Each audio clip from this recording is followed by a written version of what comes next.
So magandang araw muli sa inyong lahat mga kamaestro. Ayan, so nagbabalik na naman tayo ngayon para dito sa ating panibagong video. Pero bago natin talakayin itong ating video natin ngayon mga kamaestro, kung bago ka pa lang dito sa aking YouTube channel, huwag mong kakalimutan na mag-like, mag-comment, mag-share at syempre, i-subscribe mo na rin itong ating YouTube channel, El Maestro Sir Anton Official. Ulitin ko po, paki-search lamang sa inyong mga Google, sa inyong mga browser, sa inyong mga YouTube ng El Maestro Sir Anton Official at lalabas na po itong ating channel. Pakiclick lamang po ang subscribe button dyan kasi libre lang naman po yan, wala pong bayad yan. And syempre, ang notification bell button, pakiclick na rin po para manonotify kayo. Always updated kayo every time na may mga bago tayong upload na video katulad nito.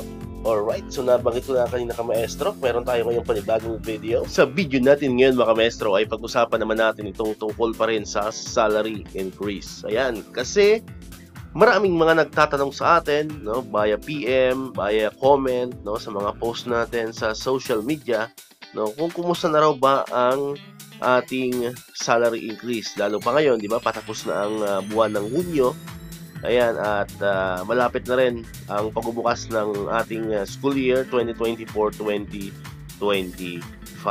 Ayan, so katulad dito, yung mga nababasa nyo sa screen natin.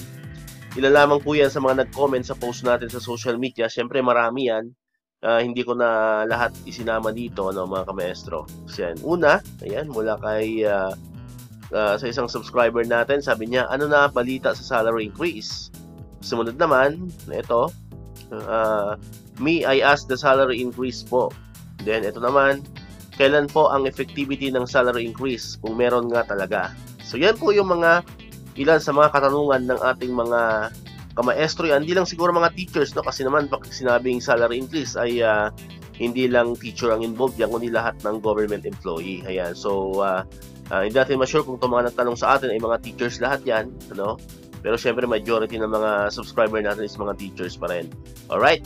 So, sa usaping salary increase mga kamaestro, sa panahon ngayon, at this moment, anong araw ba ngayon? June 24, ayan, San Juan Bautista Pista, no? By the way, sa lahat ng mga sa celebrate ng kapistahan ng ating San Juan Bautista, no? Yung basaan, di ba? Basaan, the water festival. Ayan, happy fiesta po sa inyong lahat dyan. Ayan, so, as of the moment, June 24, 2024, wala pa talaga tayong konkretong balita regarding pa rin dito sa ating salary increase. Ayan. Unang-una, yung pag-aaral ng DBM, no, para sa ating salary increase or salary adjustment, kahit ano man yan, ay hindi pa rin tapos. Ano po? So, ongoing pa rin. Ang pangako naman ng Pangulo sa atin, ito ay matatapos ngayong buwan ng Hunyo. So, abangan po natin yon. Siguro pag natapos yon, magpapalabas sila ng announcement kung ano ba talaga yung status ng pag-aaral ng DBM. At this moment, wala pa rin. So, ang gagawin natin is waiting game pa rin tayo tungkol naman doon sa pag-aaral ng DBM. Sa tingin ko kasi pagkatapos na yung pag-aaral ng DBM, doon na magde-decide ang ating Pangulo, no? Depende pa rin yan sa recommendation ng DBM kung magkakaroon nga ba talaga ng salary increase or wala. Next naman is yung mga salary increase bills. Ano po? Yung mga salary increase bills na pinopost din natin sa social media, sa YouTube, no? Mga pinopost ko mga video doon. Hanggang sa ngayon, lahat po yun ay pending pa rin. Ano po? So, pagdating sa salary increase bills, pagdating sa batas, no, regarding sa salary increase, talagang medyo malabo pa mga kamaestro, no? Kasi sabi nga natin, lahat ng salary increase bills ay pending pa rin. So, dadaan pa yan sa pagbasa, mga hearing sa Senado. So, medyo matagal-tagal pa ang proseso niyan.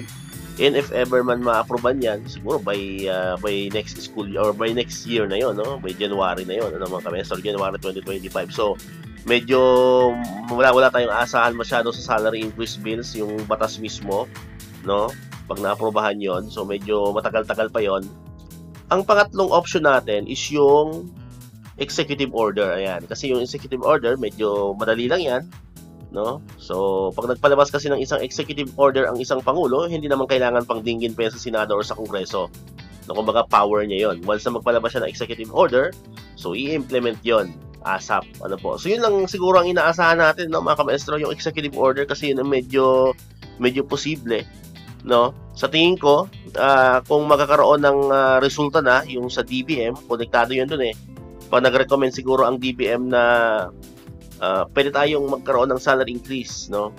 Hanapan natin ng pondo yan. Siguro that's the time na yung ating Pangulo ay magpapalabas ng executive order para sa salary increase. Pero yun po ay ano lang natin ha, yun po ay analysis lang natin, hindi pa naman talaga yan official, no? Pero sa tingin ko, no, kung kukumpara natin yung dalawa, kung yung batas sa salary increase or yung executive order, mas posible, mas malapit sa katotohanan yung pagpapalabas ng executive order. Ayan, so sa tingin ko, yun po ang gawin natin mga kamestro. Abangan lang natin yung matapos tong buwan ng Hunyo, no? Ilang days lang naman. We have 1 week to go. Then tapos na yung Hunyo, siguro magpapalabas ng ano yan, ng advisory ang DBM, no? Para kung regarding dun sa pag-aaral nila, no, salary increase. Ano po? So yun.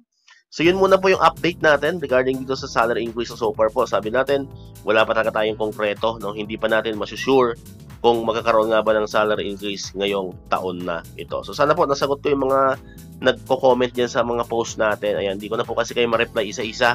So mas maganda gawa na lang natin ng video para lahat po ay mapapanood nila. Alright, so dito ko natatapusin itong video mga kamestro. Kung di ka pa nakakapag-subscribe, subscribe ka na para ikaw yung unang makapanood ng mga videos na ina-upload natin. Katulad nito, yung mga update about sa salary increase ng mga teachers at lahat ng government employees. Siyempre, click mo na rin ang notification bell button para manonotify ka, updated ka pag may mga bago tayong uploaded na videos. So muli, maraming salamat sa inyong panonood at pakikinig. Once again, El Maestro. See you on my next vlog. Bye-bye!